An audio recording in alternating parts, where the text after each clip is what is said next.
Thank you, Grace team. Great music today. So, how many people like Brussels sprouts? How many can't stand them?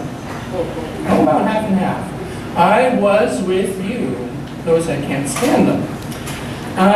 When I grew up, my mother tried like everything she could think of to get me to eat Brussels sprouts, but if I saw them, I could tell, no matter how she tried to disguise them, I could tell they were there, and I would just turn my nose at whatever dish it was.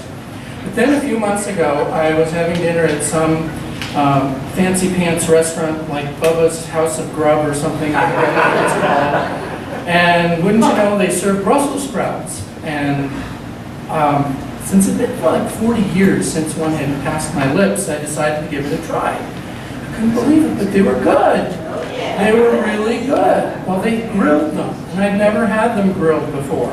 Now, grilling I can handle, or maybe deep fat frying. That might be a good way to do it. So I now like them, and I felt so adult on the day that I learned that I could like them. I'm grown up now. So we all have our own preconceived notions and ideas about certain foods or places, or especially people.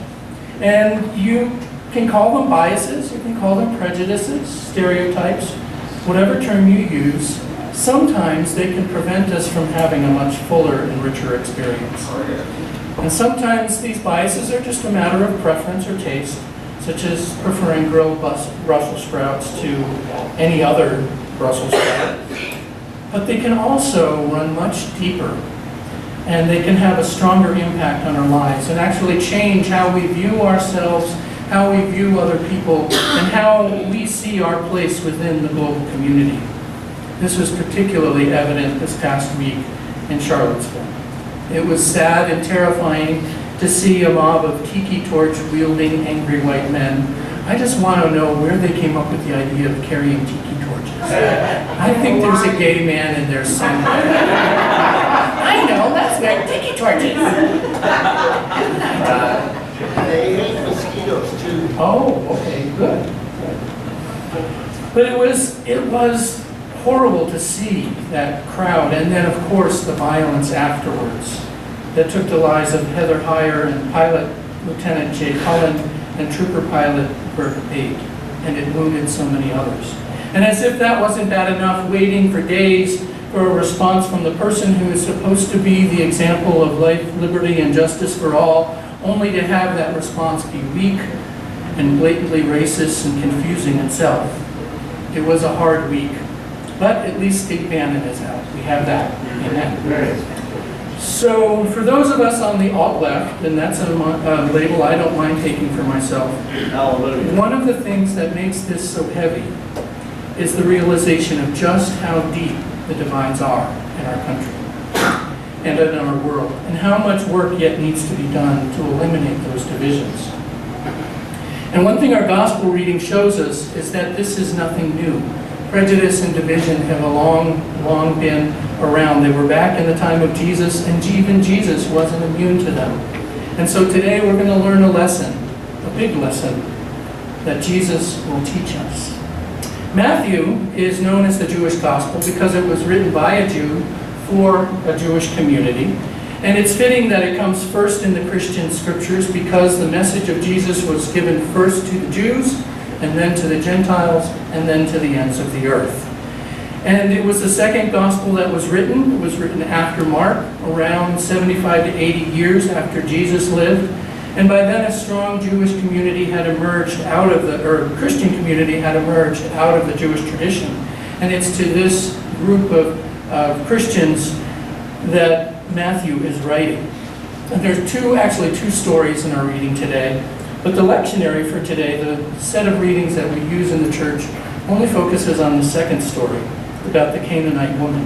But when I read the whole chapter, and I saw that story that came just before it, the story when Jesus talks about what comes out of your heart being more important, I put the two together in a way I had never seen before. I had never seen the connection, a deep connection between those two stories. And so I wanted to use both of them today. So let's take a closer look at them. In the first story, Jesus calls a crowd to them, and then he makes a statement that is bold and controversial. Essentially, he's challenging the many dietary laws in the Torah. But it goes deeper than that, because there was not just the written Torah, the books of Genesis, Exodus, Leviticus, Numbers, and Deuteronomy, but then also around that there was an oral tradition of things that various rabbis had said and decrees that they had made and decisions that they had made about that law and how to live it out. And it is this oral tradition that this ritual hand washing comes from. The written Torah doesn't say anything about hand washing. So it comes out of this oral tradition. And there's a big squabble going on amongst the Pharisees about whether you wash your hands or don't wash your hands. And this rabbi said you do, and this one said you don't. And so they're fighting about it. It's really making a mountain out of a molehill. And it's not about something that's in the Torah itself. And Jesus confronts them by saying what goes into the mouth doesn't defile a person. It's what comes out of the mouth that defiles. And the disciples get confused and they say, hey, don't you know you're ticking the Pharisees off? And he calls them blind guides. And he says, whatever my Father hasn't planted is going to be uprooted. Meaning this law about hand washing that they're getting all worked up about didn't come from God. It came from man. So it's going to be taken away someday. And the most important thing is what we do, what we say. In other words, the Pharisees don't get the intent of the law. They're stuck on the letter of the law. They're stuck on the nitpicky points of ritual. And they're not going to what the law is intended and meant to do. And what the law is meant to do is to make us pure. To make us pure and to be aware of and to control what we do, what we say, how we act, and how we interact with one another. And these are the things that are most important, because this is what reflects what's really in your heart and soul. Physical food comes in and goes out, at least hopefully it goes out. That's just as important, but that's another sermon. I will preach on it, I promise. I work in hospice, it's very important. But what you take in spiritually, that's what matters. That's what sticks around and makes you you. And it's this outward expression of yourself that's most important, because that is who you are. So putting it another way, you say what you mean and you mean what you say. So the intention of the law is to create a people of integrity, a people who seek to have a pure heart, one that loves mercy and does justice and creates peace and has compassion, and above all, one that loves, a heart that loves and a people that loves. But the Pharisees didn't see that. They only look at what's on the outside. So we have this story about talking about what's coming out of you as being most important. And then we go to the next story. Jesus leaves that place and goes to the area of Tyre and Sidon. In other words, Jesus has left the hood. He's no longer in Kansas. He's now deep in the heart of Gentile territory. He's in Canaan. You might remember that Canaan was originally the promised land, the land flowing with milk and honey, the land that the Israelites following Moses through the wilderness went into. It was the promised land. And it once belonged to them, but they lost it. And they were not amused. And this is where the animosity between the Jews and those that lived there began. They had taken the land that they believed was their own. And there were several groups in that category: Canaanites, Samaritans, Syrians, Phoenicians, and many others. And to be a good Jew meant that you separated yourself from those other people. They were to be avoided. They were looked down on, hated, in fact, degraded.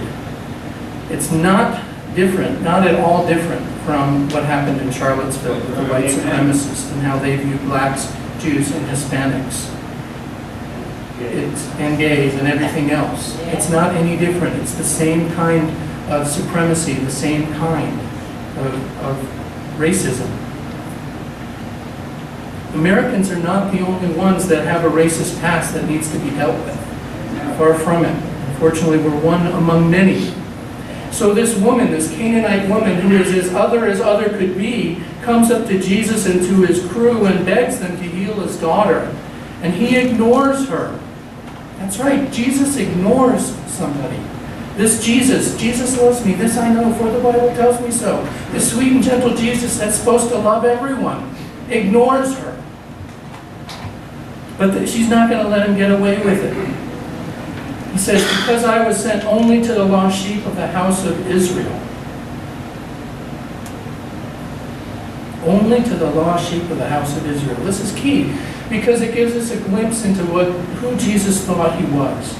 Not the divine Jesus, not the Jesus that was Son of God. We get that in John's Gospel. In Matthew's Gospel, we get Jewish Jesus. We get human Jesus. We get son of Joseph the carpenter from Bethlehem and Mary, the virgin who was found to be with child. And this human Jesus understands himself to be called only to the lost sheep of Israel. Then there's a little bit of banter that takes place.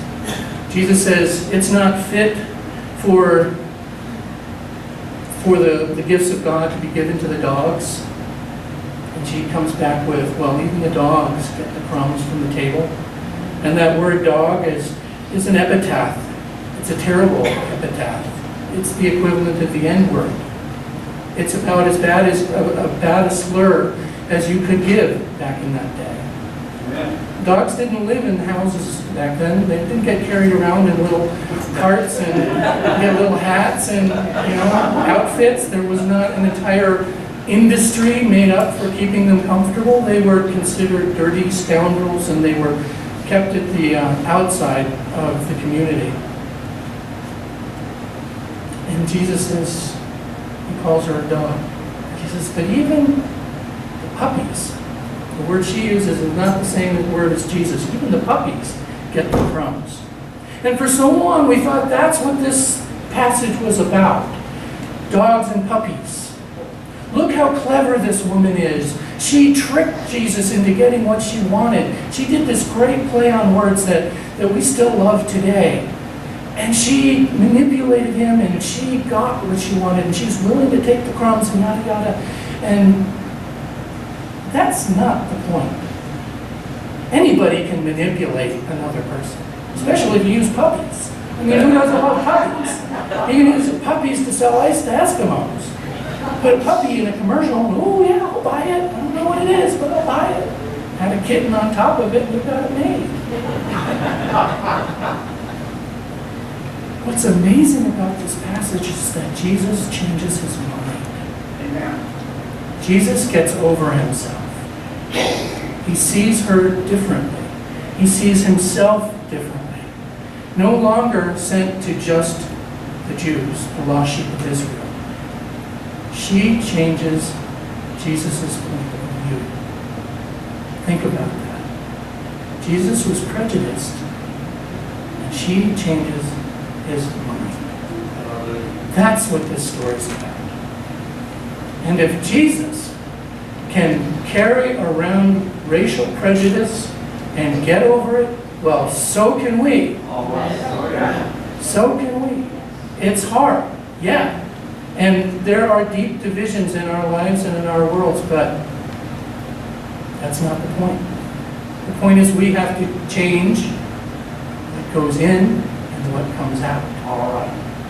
We put in hate, we spew hate. We put in love, we spew love. And we have to start with ourselves. We can't start with that group over there. That's their own responsibility. Oh, yes. But we can stand up against them. We can speak truth to power. We can say, no, we disagree. And we can do it in ways that are loving and kind and compassionate and give back to them what they have not given to the world and to others. Amen. We can heal the division that is the divisions that are so deep within our world. But we have to begin right here.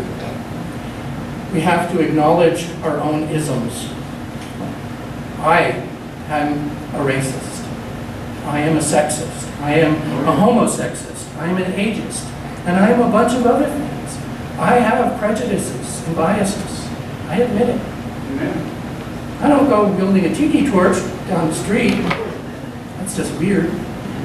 But they're there. And the only way I can get over them is to acknowledge them. Hallelujah. And hopefully allow them to pass. And I can become something more. Just as Jesus did. Would you pray with me? Holy and loving God, we thank you that even your Son Jesus was not immune to our human differences and our human failings and shortcomings. He was a product of the world he lived in, and yet he saw and recognized what was in himself, and he allowed it to change.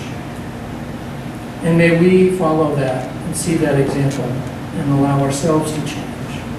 May we look at where we hold those biases and prejudices in our own lives. May they be exposed to the light of your love and compassion.